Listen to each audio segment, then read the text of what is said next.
நேற்றைக்கு கூட சட்டமன்றத்தில் நான் தெளிவாக சொல்லியிருக்கிறேன்.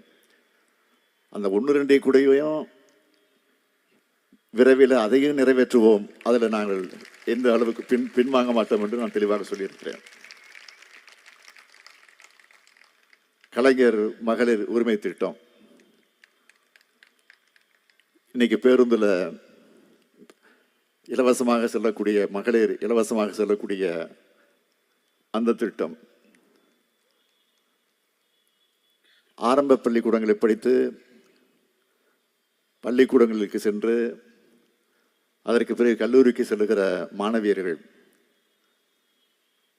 குடும்ப சூழ்நிலை காரணமாக, ஏழ்மையின் காரணமாக, வறுமையின் காரணமாக அவர்கள் கல்லூரிக்கு செல்ல முடியாத ஒரு நிலை ஏற்படுகிற போது அதை தவிர்க்க வேண்டும். அதற்குரிய பரிகாரத்தை காண வேண்டும் என்று இந்த அரசு முடிவு செஞ்சு, திராவிட மாடல் அரசு முடிவு செஞ்சு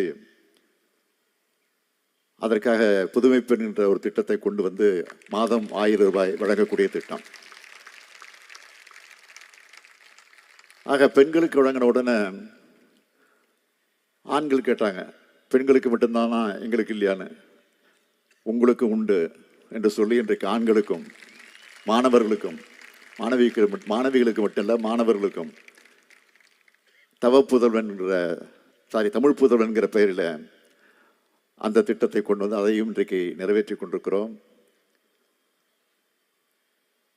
ஆக அரசு பள்ளிகளுக்கு மட்டும்தானா? அரசு நிதி உதவி பெறக்கூடிய தனியார் பள்ளிகளுக்கும் அந்த திட்டம் வேண்டும் என்று கோரிக்கை வச்சாங்க. அதையும் இன்றைக்கு அறிவித்து நிறைவேற்றி கொண்டிருக்கிறோம். இப்படி சொல்லிக்கிட்டே போகலாம். இன்றைக்கு காலையில் பார்த்தீங்கன்னா ஆரம்ப பள்ளிக்கூடங்கள் படிக்கக்கூடிய குழந்தைகள் காலையில் பள்ளிக்கூடத்திற்கு செல்லுகிற போது அவசர அவசரமாக அவர்களை தயார் செய்து காலை சிற்றுண்டி கூட தர முடியாத ஒரு சூழ்நிலைக்கு ஆளாகி அந்த குழந்தைகளை கொண்டு போய் பள்ளிக்கூடத்தில் விட்டுட்டு அதற்கு பிறகு ஒரு பெற்றோர்கள் வேறு வேலைக்கு செல்லுவார்கள். கூலி வேலைகளுக்கோ அல்லது எங்காவது வேலை செய்ய இடத்திற்கோ சென்று விடுவார்கள். ஆக இதையெல்லாம் உணர்ந்து பார்த்து ஒரு முறை நான் ஒரு பள்ளிக்கூடத்தில் சென்று ஆய்வு செஞ்சப்போ ஒரு குழந்தை சோர்வாக உட்கார்ந்து இருந்தது பள்ளிக்கூடத்தில். ஏன்பா சோர்வாக இருக்க, உடம்பு சரியில்லையான்னு கேட்டேன். இல்லையா சாப்பிடல அப்படின்னு. காலை சாப்பாடு சாப்பிடல. ஏன் சாப்பிடலன்னு, எங்கள் அம்மா வேலைக்கு போகிறாங்க அதனால் சமைக்க முடியல அப்படின்னாங்க. உடனே எனக்கு உயிர்த்துச்சு. அப்போ தான் மதிய உணவு திட்டம் நடந்துகிட்டு இருக்கு. இந்த மதிய உணவு திட்டம் என்பது திராவிட இயக்கம் தொடங்கிய காலத்தில் உருவாக்கப்பட்டுச்சு. சர்பிடி தியாகராயர் அவர்கள் மதிய உணவு திட்டம் என்ற பெயரில் அறிமுகப்படுத்தி கொண்டு வந்தார்.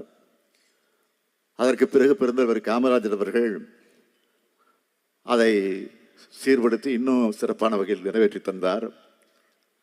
அதற்கு பிறகு மறைந்த எம்ஜிஆர் அவர்கள் சத்துணவு திட்டம் என்ற பெயரில் அதை பிரபலமாக்கினார். அதற்கு பிறகு தலைவர் கலைஞர், நம்முடைய முத்தமிழறிஞர் கலைஞர் அவர்கள் சத்துணவு என்பது உண்மையான சத்துணவாக இருக்க வேண்டும் என்று சொல்லி முட்டையோடு கலந்த சத்துணவை தந்து அதை நிறைவேற்றி தந்தார். அதே போல் நாமும் ஒரு திட்டத்தை கொண்டு வர வேண்டும் என்று முடிவு செஞ்சு காலையில் வீட்டில் காலை சிற்றுண்டி அருந்தாமல் வரக்கூடிய அந்த குழந்தைகள் பள்ளிக்கூடத்தில் வருகிற போது பள்ளிக்கூடத்தில் வந்த உடனே அவர்களுக்கு காலை சிற்றுண்டி வழங்க வேண்டும் என்று சொல்லி முதலமைச்சர் காலை உணவு திட்டம் என்ற திட்டத்தை உருவாக்கி இன்றைக்கு அது வழங்கப்பட்டு கொண்டிருக்கிறது. ஆக இப்படி பல்வேறு திட்டங்களை சொல்ல முடியும். ஆக அப்படிப்பட்ட ஒரு சிறப்பான ஆட்சி இன்றைக்கு தமிழ்நாட்டில் நடந்துகிட்டு இருக்கு. ஆக இந்த ஆட்சிக்கு நீங்கள் எல்லாம் எப்படி பக்கபலமாக இருந்து கொண்டிருக்கிறீர்களோ தொடர்ந்து இருக்க வேண்டும். இருப்பீர்கள் நம்பிக்கை எனக்கு நிரம்ப இருக்கிறது. அந்த நம்பிக்கையோடு தான் இன்னைக்கு சட்டமன்றத்தில் பேசுகிற போது நான் சொன்னேன், ஏற்கனவே தலைவர் கலைஞர் இடத்துல 5 முறை ஆட்சியில் இருந்தாச்சு.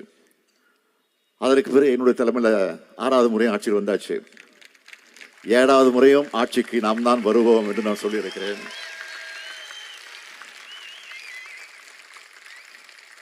இது ஆட்சிக்கு வரணும், பதவி சுகத்தை அனுபவிக்கணும், பந்தாவா இருக்கணும், அதற்காக அல்ல.